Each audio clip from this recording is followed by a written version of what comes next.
I played Roger Federer, Rafael Nadal, and Novak Djokovic. One was harder to beat. Roger Federer, Rafael Nadal, and Novak Djokovic are regarded as the best players of all time, but one star believes the Serbian has the upper hand over his rivals. Former Wimbledon finalist Milos Raonic has claimed that Novak Djokovic presented a more formidable challenge than Roger Federer and Rafael Nadal. The greatest of all-time debate is still one that rages on to this day, with many still divided over the careers and accolades of Federer, Nadal, and Djokovic, often known as the Big Three. The trio are the only players in men's tennis history to collect over 20 major titles in their careers. The now-retired Federer finished on 20, Nadal, who called time on his career last November, notched up 22, and Djokovic has 24 and counting.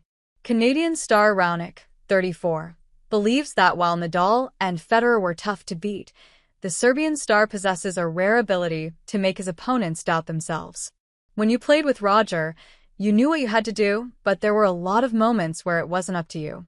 This guy could make you look very, very bad, Raonic told the Changeover podcast. He could play at a level that nobody else could match at times. He could make the experience of being on the court with him really unpleasant. But if you could keep up with him, the idea of what you had to do was much clearer. With Rafa, it wasn't obvious whether you had the opportunity to win the match.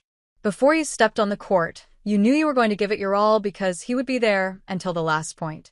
And then the unique thing with Novak was even watching other players play him a lot, you get in the rallies, you do all these things right. Novak does this thing where he plays down the middle a lot more than everybody else, but then just takes away angles from you. He continued, "You'll lose to him, Djokovic 7-6, 6-4, and you'll be like, okay, I felt good. I was hitting the ball well, and what you'll do is you'll go watch the match and you'll just look at it and be like, I felt I was in it, but rewinding it you're like, I really didn't have any chances." The strategy wasn't clear when you played Novak.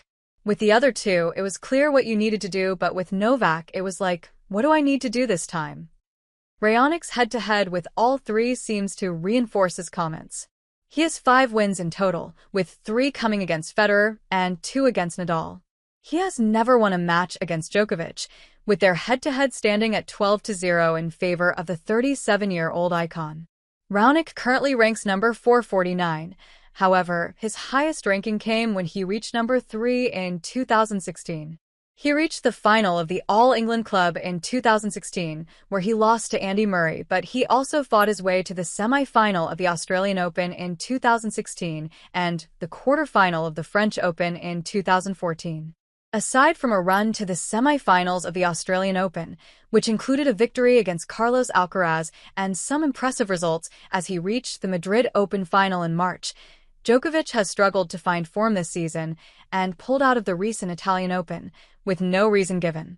However, when Roland Garros gets underway on May 25th, he will aim to become the most successful tennis player of all time, with the star looking for his 4th title in Paris.